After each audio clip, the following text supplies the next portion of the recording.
பிரியாளவன் நேயர்களுக்கு எனது அன்பான வணக்கம்.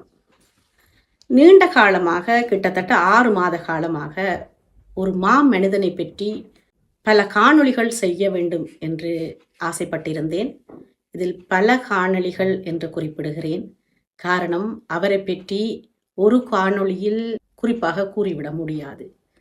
எம்மோடு சமகாலத்தில் வாழ்ந்து 28ஆம் திகதி டிசம்பர் மாதம் 2023ஆம் ஆண்டு மறைந்த, எல்லோராலும் அன்பாக கேப்டன் என்று அழைக்கப்பட்ட, இன்று கடவுள் என்று வணங்குகின்ற ஒரு மாமனிதன்.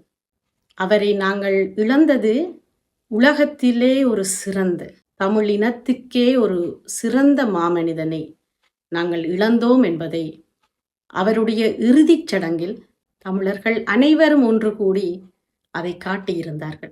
இறந்து விட்டார், இறுதிச் சடங்கு முடிந்து விட்டது.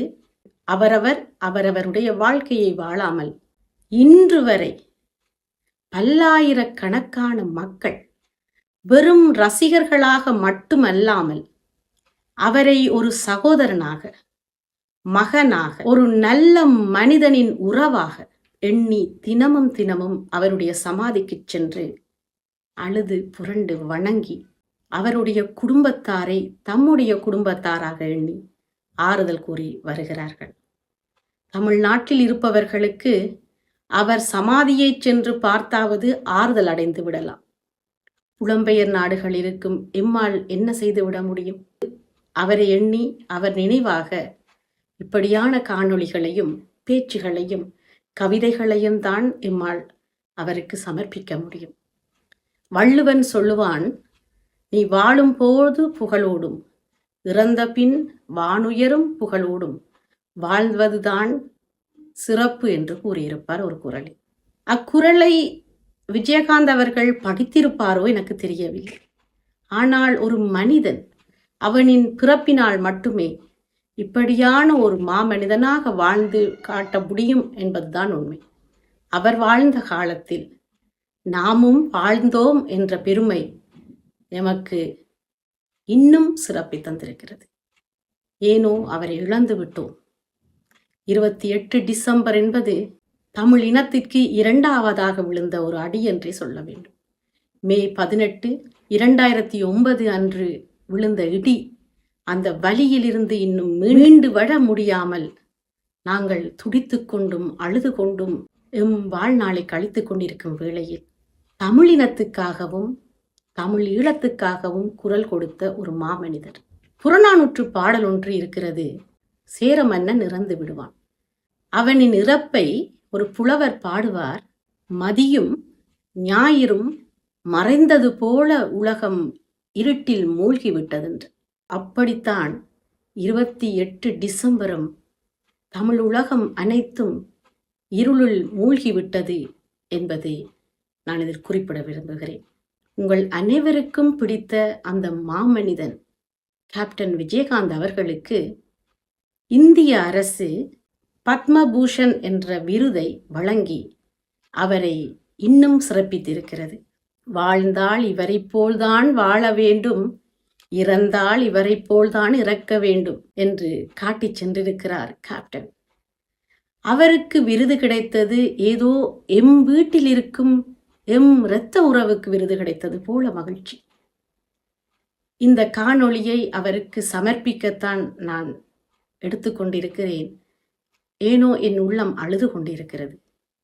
பத்மபூஷன் விருதை அவருடைய மனைவியார் பிரேமலதா அவர்கள் சென்று வாங்கிய பொழுது வானத்தை பார்த்து, என் உயிரே, உனக்காக கிடைத்த பரிசு என் கையில் என்று சொல்வது போல அந்த சில வினாடிகளில் தன்னுடைய கணவனுடன் அந்த பரிசை காட்டி மகிழ்ந்தார்.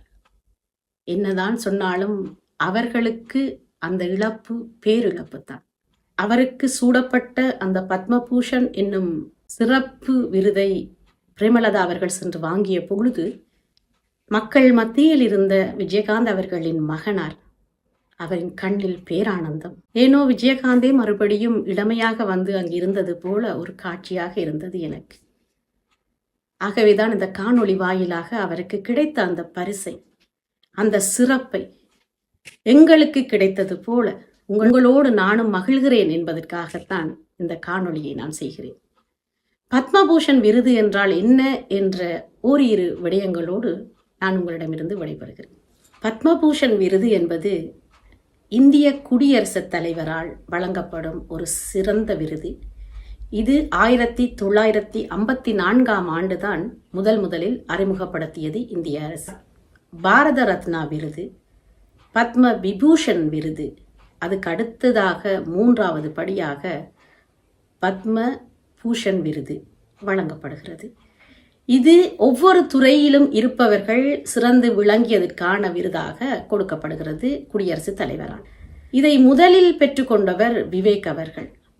அவரும் எமக்கு கிடைத்த ஒரு பெரும் பொக்கிஷம். அவரும் ஒரு சிறந்த மனிதர்தான். அவரை இழந்தும் நாங்கள் துடித்தோம். அதற்கு பிறகு பெரும் பாடகர் எஸ்பிபி அவர்களை இழந்தும் துடித்தோம். ஆனால் அவர்களை எல்லாம் தாண்டி எங்களுக்கு பேரிழப்பாக வந்தது கேப்டன் விஜயகாந்த் அவர்களின் இழப்புத்தான். இப்படியான சிறந்த விருதை கேப்டன் அவர்கள் பெற்றது நாமும் பெற்றதுக்கு சமம் போல, எம் உறவில் எம் இரத்தத்தில் பிறந்த ஒரு அண்ணனோ தம்பியோ மகனோ என்று பார்க்கும் அளவுக்கு ஒரு புனிதராக மனிதராக வாழ்ந்த கேப்டன் அவர்களுக்கு இவ்விருதை இந்திய அரசு வழங்கி பெருமை கூறியது எம் அனைவருக்கும் மகிழ்ச்சி.